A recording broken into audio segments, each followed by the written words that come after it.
बुद्धा's teaching. ये channel सिर्फ और सिर्फ बुद्धा और बुद्ध के शिक्षाओं के लिए है।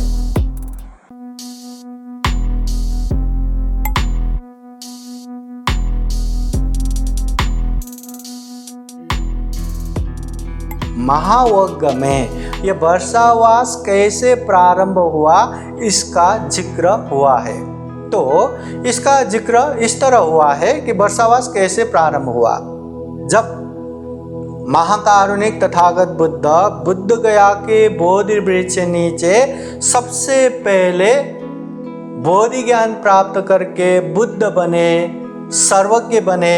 उसके बाद इतना अच्छा उपदेश अब किसको दूं, ऐसे याद करते करते पंचभद्रवर्गीय याद आया। तो पंचभद्रवर्गीय उस समय वाराणसी के नजदीक जो सारनाथ है, मृगदावन, ऋषिपतन मृगदावन, वहां पे ये पंचभद्रवर्गीय रह रहे थे। तो तथागत बुद्ध उन लोगों को उपदेश देने के लिए वहां ऋषिपतन मृगदावन पहुंचे। वहां पहुंच के तथागत बुद्ध ने उपदेश देने से पहले सबसे पहले द्वे में धम्मा अंता न सेवितव्या कि दो अति मार्ग प्रवजित लोगों को छोड़ना चाहिए। कतमे द्वे, वो दो क्या क्या है? एक तो कामेषु काम सुखलिकान योगो, ये शरीर को अति काम भोग में लगाना, अति मौज मजा कराना। आँखों से जो पसंद आए वही देखते रहना, कानों से जो पसंद आए वही सुनते रहना, मुंह से जो खाने को मन हो वही खाते रहना, नाक से जो मन पसंद सुगंध हो वही लेते रहना, शरीर से जो मर्जी वही स्पर्श करते रहना, अति सुख सुविधा देना, ये अति मार्ग है, इसे छोड़ना चाहिए। दूसरा अत किलमथान योगो, ये शरीर को अति दुख दे के, अति कष्ट दे के बहुत ही अभी ब्रह्मलोक पहुंचेंगे, ऐसा जो जितना शरीर को दुख देंगे उतना ज्यादा धम्म होगा, पुण्य होगा, ऐसे सोचना यह भी अति मार्ग है, इसे भी छोड़ना चाहिए। तथागत बुद्ध ने इन दोनों के बीच का जो मध्यम मार्ग बताया, जिसे आर्य अष्टांगिक मार्ग कहते हैं, जिसे शील समाधि प्रज्ञा कहते हैं। तब तथागत बुद्ध ने इस दुनिया में दुख है, ये दुख सत्य है, दुख आर्य सत्य कह के दुख आर्य सत्य का उपदेश दिया कि यहाँ जन्म होना दुख, जन्म हो के बुढ़ापा आना दुख, बीमार होना दुख, मृत्यु होना दुख, ये जो इच्छा करते वो पूरा नहीं होना दुख, प्रिय से बिछोड़ होना दुख, अप्रिय के साथ रहना दुख, संकीर्तेन पंच उपादान खंडा दुख। संक्षिप्त में ये नाम रूप रूपी पंचस्कंद रूपी शरीर धारण करना ही दुख।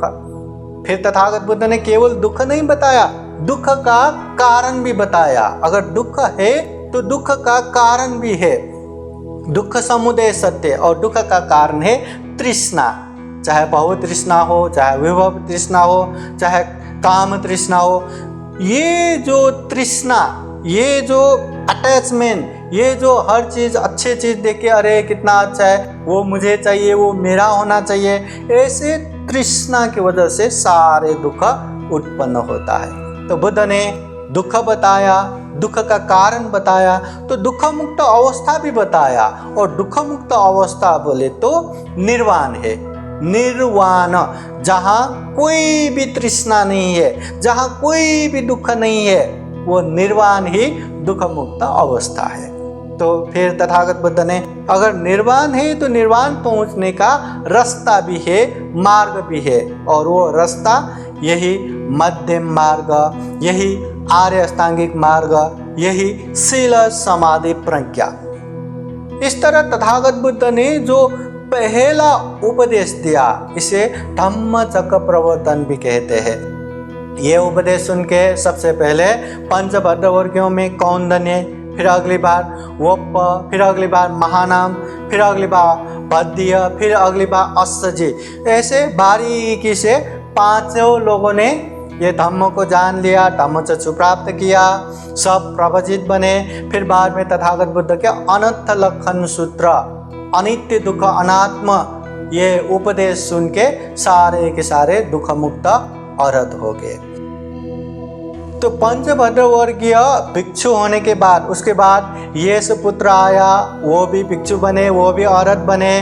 फिर उसके 4 महत्वपूर्ण बड़े बड़े दोस्त लोग आए, वो भी भिक्षु बने, वो भी औरत बने। फिर और 50 लोग आए, वो भी भिक्षु बने, वो भी औरत बने। इस तरह तथागत बुद्ध बाहक 7 लोग दुनिया में औरत भिक्षु लोग बने। उसके बाद तथागत बुद्ध ने सबको एकत्रित करके चरत भिक्खवे चारिकं बहुजन हिताय बहुजन सुखाय, बहुत सारे लोगों के हित के लिए, कल्याण के लिए एक ही जगह डोजन न जाते हुए गांव, नगर, जनपद, देश देशांतर चारिका करने जाओ करके तथागत बुद्ध ने निर्देश दिया, आज्ञा दिया।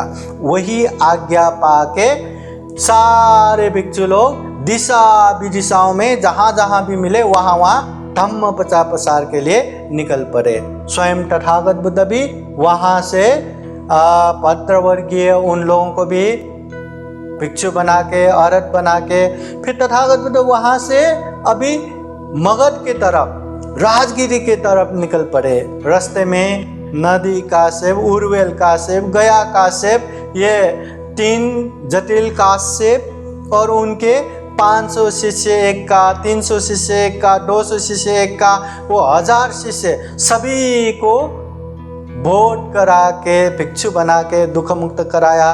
फिर सारे लोग लेके राजगिरी में पहुंचे। राजगिरी में राजा बिंबिसार कि तथागत बुद्ध के उपदेश सुन के इतना प्रभावित हुआ, इतना धम्म अवबोध किया, पहले उपदेश सुन के ही श्रोतापति फल प्राप्त किया। फिर राजा बिंबिसार ने बुद्ध प्रमुख भिक्षु संग रहने के लिए वेणुवन, जो बांस के बगीचा है, वो वेणुवन ही तथागत बुद्ध को दान दिया, वो विहार बना के दान दिया। तो तथागत बुद्ध वहां पे रह रहे थे।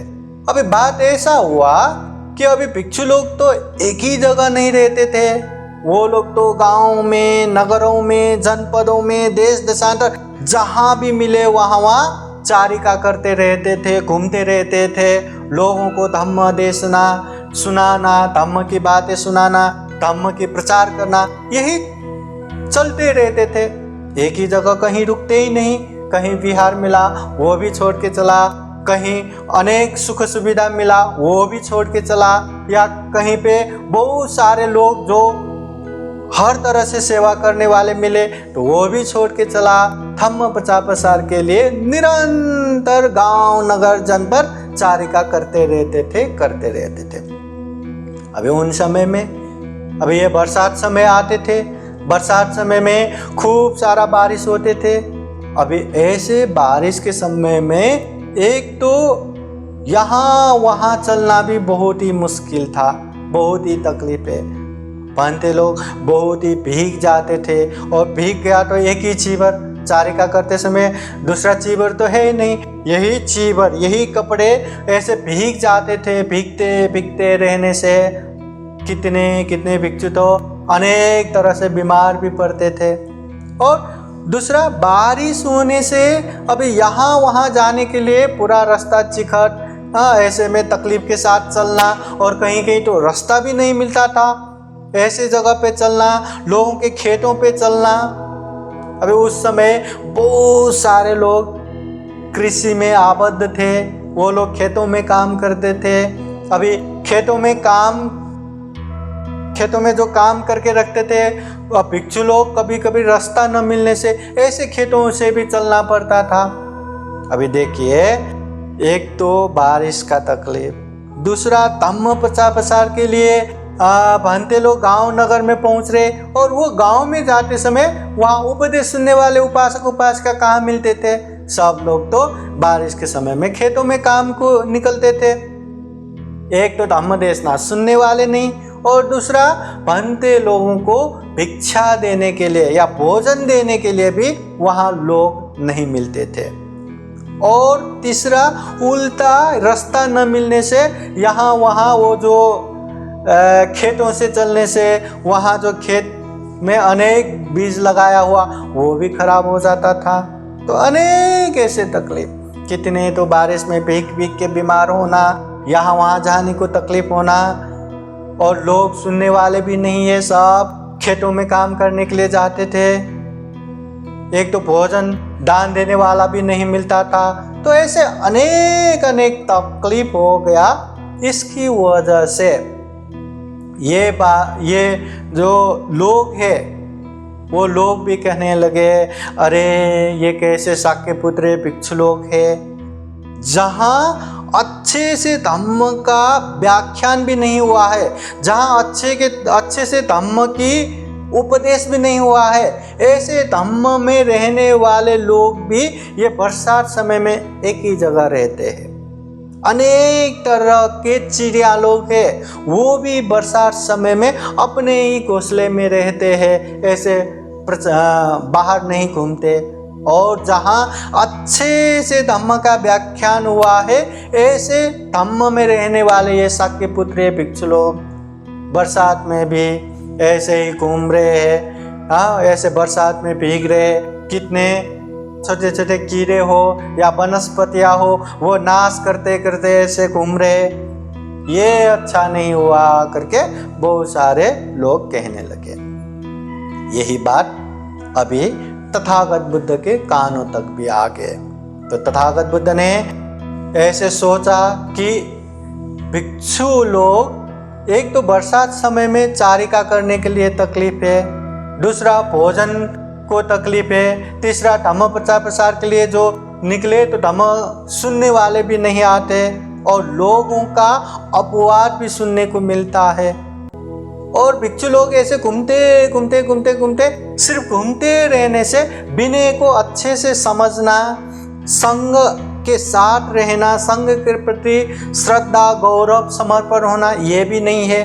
तो तथागत बुद्ध ने अनेक अनेक फायदा देखते हुए फिर भिक्षु संघ के लिए उन्होंने नियम बनाया। अनुजानामि भिक्षवे वसंग उपगंतु, भिक्षुओं मैं अनुमति देता हूँ वर्षावास रहने का। साधु साधु साधु। बुद्धं नमामि, बुद्ध को नमन करता हूँ। धम्मं नमामि, धम्म को नमन करता हूँ। संघं नमामि, संघ को नमन करता हूँ।